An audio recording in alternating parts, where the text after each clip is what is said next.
अस्सलाम वालेकुम। Welcome to digital class. इससे पहले हम किंगडम 5 किंगडम सिस्टम पढ़े थे हमने। उसमें 5 किंगडम सिस्टम हमने स्टार्ट किया था जो रॉबर्ट वाइटाकार ने दिया था, और फर्स्ट किंगडम हमने पढ़ लिया था मनेरा। आज हम जो किंगडम स्टार्ट करने जा रहे हैं वो सेकंड किंगडम है, और जिसका नाम है प्रोटिस्टा। प्रोटिस्टा, ठीक। अच्छा, इसकी आप बुक में इन्होंने एक लंबी लाइन लिखी हुई है, तो उसकी वजह से कंफ्यूज नहीं होना। उसमें इन्होंने लिखा है ये होते हैं, सॉरी, यूक्रियाटिक होते हैं।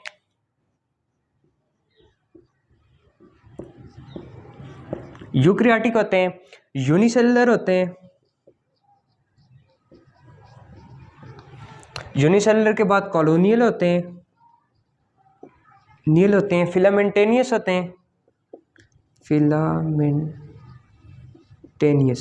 EOUS, या सिंपल मल्टीसेलुलर होते हैं, सिंपल मल्टी सेलुलर।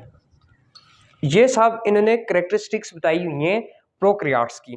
यूकैरियोटिक का मतलब ये है कि इनके पास न्यूक्लियस भी होगा, मेम्ब्रेन बाउंड ऑर्गेनेल्स भी होंगी, क्योंकि पहले हम पढ़ चुके हैं प्रोकैरियोट्स के पास न्यूक्लियस नहीं होता, मेम्ब्रेन बाउंड ऑर्गेनेल्स नहीं होती। तो यहाँ से आगे आप इसका सारा ड्राइव कर सकते हैं। मतलब यूकैरियोटिक्स का मतलब क्या होगा, इनके पास they have nucleus, they have nucleus, इनके पास न्यूक्लियस होगा, और मेम्ब्रेन बाउंड ऑर्गेनेल्स होंगी, मेम्ब्रेन बाउंड बाउंडेड ऑर्गेनल्स या ऑर्गेनेलिस, ठीक। मेम्ब्रेन बाउंड ऑर्गेनेलिस होंगी। यूनिसेलुलर का मतलब क्या है, सिंगल सेल पे मुश्तमिल होंगे।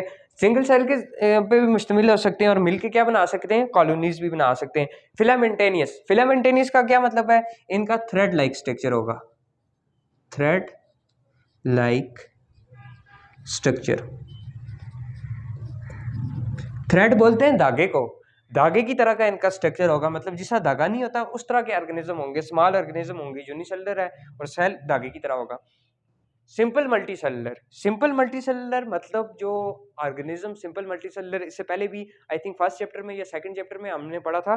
सिंपल मल्टीसेलुलर का मतलब ये होता है ऑर्गेनिज्म बहुत ज्यादा सेल्स पे मुश्तमिल तो होता है, उसकी बॉडी के पास बहुत ज्यादा सेल होते हैं, लेकिन वो सेल आपस में मिलके कोई स्पेसिफिक टिश्यू या ऑर्गन नहीं बना रहे होते। तो इनमें भी यही होगा कि मिलके जो होंगे इनके पास बहुत ज्यादा सेल तो होंगे, लेकिन वो इंडिविजुअली सेल होंगे। मतलब ये सेल हैं इस तरह पड़े हुए हैं मिलके, कोई जिस तरह स्टोमिक बनाते हैं ना, ये स्टोमिक होता है आपका, या हार्ट हो गया, उस तरह के ऑर्गन नहीं होंगे इनके पास, या किडनी होगी आपकी, उस तरह के ऑर्गन नहीं होंगे इसके पास।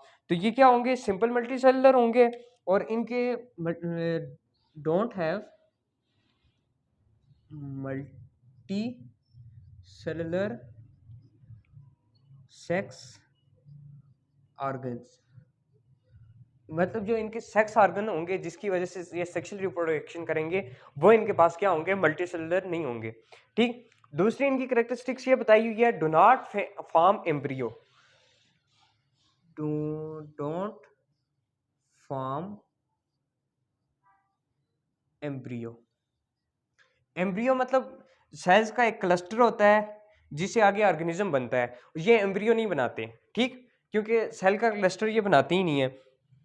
इनकी करेक्टरिस्टिक्स ये थी सिंपल मल्टीसेलुलर में, ये था कि ऑर्गेनिज्म के पास बहुत ज़्यादा सेल्स होते हैं, सेल्स तो ज़्यादा होते हैं, लेकिन वो मिलके कोई ऑर्गन या ऑर्गन सिस्टम या कोई टिश्यू नहीं बना रहे होते, ठीक। जिस तरह हमने एनिमल्स की बात करें, उनमें स्टोमक होता है, किडनी होता है, ब्रेन होता है, हार्ट होता है, ये वाले ऑर्गन ही नहीं बना रहे होते, सिंपल बस उसके पास बहुत ज़्यादा सेल होते हैं। तो उनकी हमने करेक्टरिस्टिक्स पढ़ी कि do not form multicellular sex organ and do not form embryo during their life cycle. Next, अगर हम इनके मोड ऑफ न्यूट्रिशन की बात करें, मोड ऑफ न्यूट्रिशन में इनके पास आ जाता है, हमने 3 मोड ऑफ न्यूट्रिशन पढ़े थे। एक फोटोसिंथेटिक था, थैटिक, फोटोसिंथेटिक था, एक था एब्जॉर्प्शन,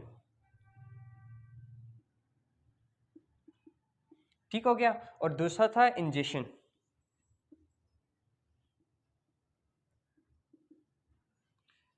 फोटोसिंथेसिस में मतलब फूड खुद प्रिपेयर करते हैं। तो इनमें कुछ ऑर्गेनिज्म जो होते हैं वो फोटोसिंथेटिक होते हैं, मतलब अपनी फूड खुद प्रिपेयर करते हैं, कुछ एब्जॉर्प्शन करते हैं। जिस तरह ये होगा कि अपने एनवायरनमेंट से ले लेंगे या आसपास के सराउंडिंग एनवायरनमेंट से वो फूड एब्जॉर्ब कर देंगे। इंजेक्शन का मतलब होता है डायरेक्टली फूड निगलना, जिस तरह हम लोग खाते हैं डायरेक्ट निगल लेते हैं माउथ से, तो ये क्या करते हैं, ये इंजेक्शन भी करते हैं, डायरेक्ट फूड निगल भी लेते हैं।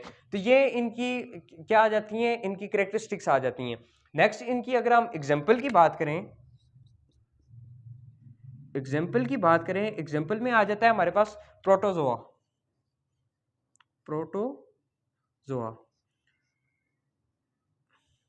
प्रोटोजोआ में एमेबा आ जाता है और पैरामीशियम भी आ जाता है।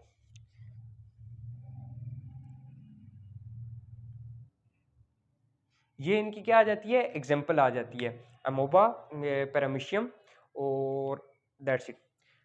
अच्छा, ये हमने क्या पढ़ लिया, प्रोटिस्ट के बारे में पढ़ लिया।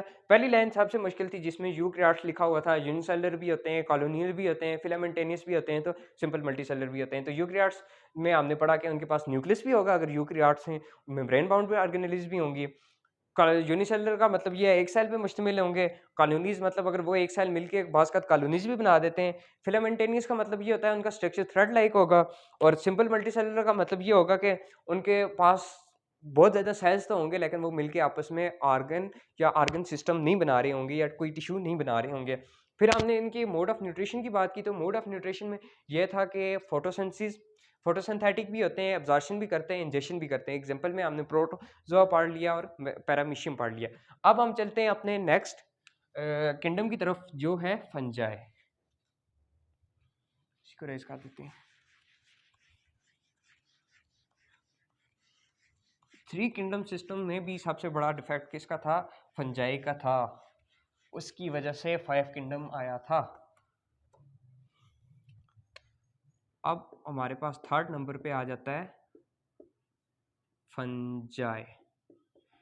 इसको ये कह रहे हैं ये सेकंड किंगडम है, सेकंड किंगडम है यूकैरियोट्स का।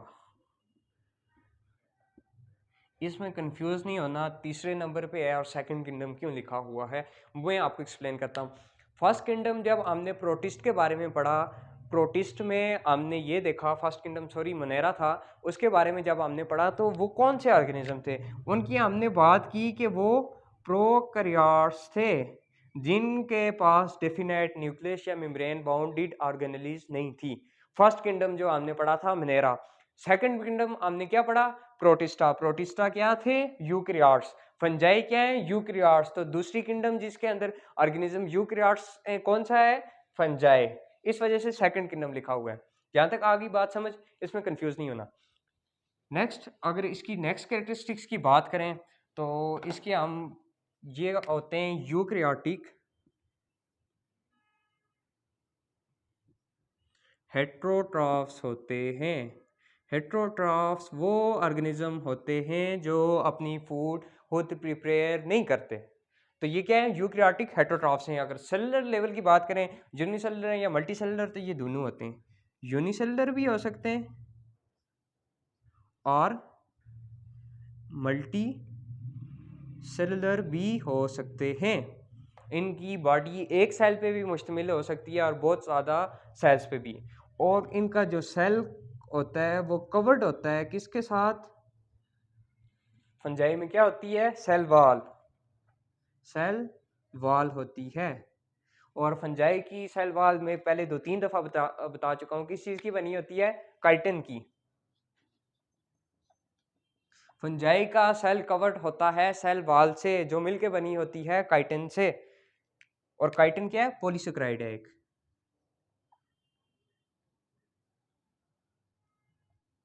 पॉलीसेकेराइड है, ठीक होगी। हमने देख लिया यूकैरियोट्स होते हैं, हेट्रोट्रॉफ्स होते हैं, यूनिसेलुलर होते हैं या मल्टीसेलुलर भी हो सकते हैं। सेल किस तरह का होता है, सेल वॉल होती है उनके अंदर। और जो काइटिन की मिलके बनी होती है, काइटिन क्या है, एक पॉलीसेकेराइड है। नेक्स्ट जो अब हम देखेंगे, अब इनका हम देखेंगे मोड ऑफ न्यूट्रिशन, ये अपनी खुराक किस तरह लेते हैं। तो इसमें इन्होंने ये बोला हुआ है कि ये दूसरे ऑर्गेनिज्म की तरह अपनी फूड ना तो खुद प्रिपेयर करते हैं या ह्यूमन या एनिमल्स की तरह इंजेस्ट भी नहीं करते कि डायरेक्ट अपनी फूड निगल ली। उसके लिए वो स्पेशल तरीका यूज़ करते हैं जिसको उन्होंने नाम दिया हुआ है इंजेक्शन का, सॉरी एब्जॉर्शन का।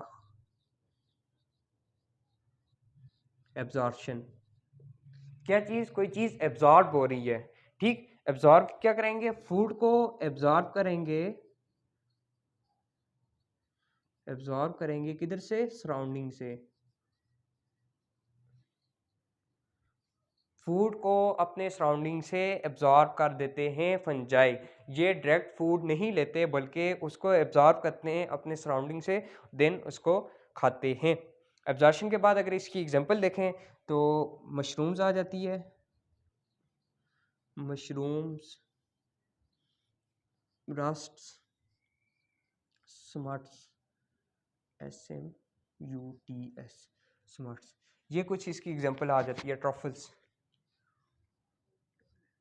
LES, ट्रफल्स, ये फंजाई की एग्जांपल आ जाती है। दोबारा बता देते हैं, फंजाई की फर्स्ट लाइन में लिखा हुआ था यूकैरियोटिक की दूसरी किंगडम है, सेकंड किंगडम ऑफ यूकैरियोट्स, ठीक, जिनके पास डेफिनेट न्यूक्लियस होता है। बाकी कहानी तो आपको पता है अगर आपने लिखनी हो, इनके पास डेफिनेट न्यूक्लियस होता है, मेम्ब्रेन बाउंड ऑर्गेनेल्स होती हैं। जब भी यूकैरियोट्स का जिक्र आएगा ये चीज़ आप लिख सकते हैं।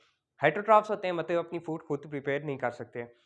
बॉडी जो होती है यूनिसेलुलर भी हो सकती है, मल्टीसेलुलर भी हो सकती है। अगर बॉडी यूनिसेलुलर भी है, मल्टीसेलुलर भी है, क्योंकि यूकैरियोट्स हैं तो क्या होगा, इनके पास न्यूक्लियस होगा। इनका जो सेल होता है वो कवर्ड होता है सेल वॉल से। सेल वॉल जो होती है इनकी किससे मिलकर बनी होती है, काइटिन की। काइटिन क्या है, पॉलीसेकेराइड्स के। और unlike animals and other organism, fungi get their food by unique way.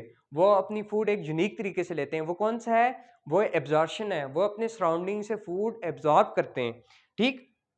Next इसके हमने आगे एग्जांपल पढ़ ली, मशरूम्स आ जाते हैं, रस्ट, मार्स एंड ट्रफल्स, ये ऑर्गेनिज्म आ जाते हैं। That's all for today. इसके बाद जो नेक्स्ट 3 किंगडम है नेक्स्ट लेक्चर में। Thank you.